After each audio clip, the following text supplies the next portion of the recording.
नमस्कार बंधुगण। जय जगन्नाथ। मु आशा करुछि एही भिडियोटी आपनंकु बहुत किछि शिक्षा प्रदान करिवो। भिडियोटी शेष जाए देखंतु। जीवन शिक्षा देइथिबा कहानी सेबार फल। एक गाँव रे दानांको नामरे जड़े दयालु मनीष बसुथिल। से सबुबेले अन्यंको सहयोग करिबाकु पसंद करुथिल।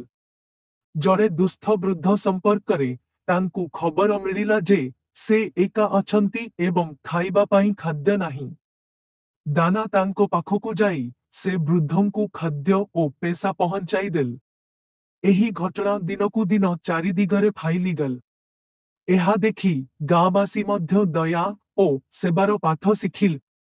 दाना अन्यमानंको संपर्क रे मध्य एभली दया देखाइबाकु प्रेरित हेल। एभली सेवा करिबा द्वारा दाना नाकिबा बिना गाँ रे सम्मान पाइल। वर्ष शेषरे तांकु गाँ रे सर्वश्रेष्ठ मनीष भावरे घोषणा करागल। से विश्वास करिथिले जे आमे जेतेकी भल काम करिबा सेतेकी भल फल आम पाखकु फेरी आसिबो। एही भिडियो रे एही शिक्षा मिलिला। अन्यमानंको सहित दया ओ सेवार मनोभाव रखिले आमे समाजरे सम्मान ओ प्रेम पाइबा। जदि भिडियोटी भल लागिला ताहेले भिडियो को लाइक शेयर और सब्सक्राइब करने को जमा भूलिबे नहीं। जय जगन्नाथ।